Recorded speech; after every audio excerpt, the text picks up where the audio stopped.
Penyalahgunaan AI, masalah kebocoran privasi, masalah plagiat, inilah masalah-masalah yang telah menjadi kebimbangan pelbagai pihak dalam era penuh kemodenan. Menurut pensyarah Fakulti Komputeran dan Meta Teknologi Universiti Pendidikan Sultan Idris, Profesor Madya Dr. Bahbibi Rahmatullah berkata, AI hanyalah sebuah alat bantu dan tidak wajar digunakan secara membuta-tuli tanpa penilaian manusia.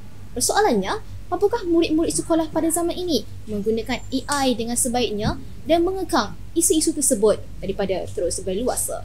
Assalamualaikum warahmatullahi wabarakatuh. Salam negaraku tercinta dan salam Malaysia Madani. Sebagai CEO syarikat CyberSafe, Aiman Adlina binti Haizal bersama juruteknikal saya, Eugene, kami telah berangka 3 cadangan garis panduan penggunaan kecerdasan buatan dalam kalangan murid sekolah. Pertama, etika penggunaan kecerdasan buatan. Kedua, pengukuhan pengaplikasian AI di dalam kelas. Dan yang ketiga, pemantauan penggunaan AI. Mari kita bergerak ke agenda yang pertama, pengenalan garis etika penggunaan AI. Garis etika ini akan dibagikan kepada 2 bahagian, iaitu Do dan Don'ts. Do akan mengetengahkan cara penggunaan AI yang efisien dan kondusif kepada pelajar. Antara perkara yang perlu dinyatakan dalam Do adalah seperti menggunakan AI sebagai penilai tahap kemampuan, pembelajaran kendiri melalui penggunaan sistem tutor AI serta menjaga data peribadi di dalam maya.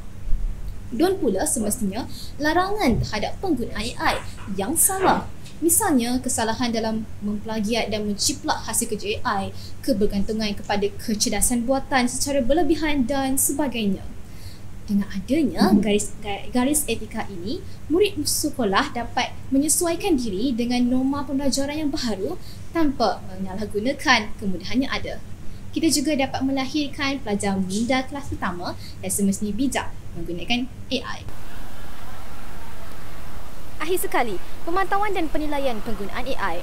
Pemantauan yang berterusan terhadap penggunaan kecerdasan buatan oleh murid adalah penting untuk mengukur keberkesanan dan kepatuhan terhadap garis panduan yang telah ditetapkan.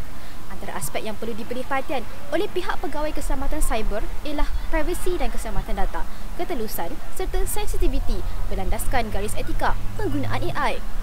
Mereka juga perlu mengenal pasti isu-isu yang timbul berikutan penggunaan AI dan mencari solusi bagi permasalahan tersebut, samsanya masalah sosial dan teknikal.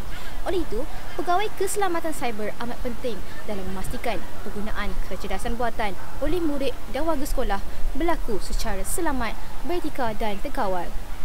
Kesimpulannya, penggunaan kecerdasan buatan dalam kalangan murid sekolah membawa banyak manfaat jika digunakan dengan betul. Garis panduan yang jelas akan membantu murid mengembangkan potensi mereka sambil mengekalkan nilai murni, keselamatan dan keupayaan diri. Dengan kerjasama antara murid dan guru serta pihak berkuasa, kita mampu membina generasi yang celik, teknologi dan juga bijak dan beretika. Sekian, terima kasih.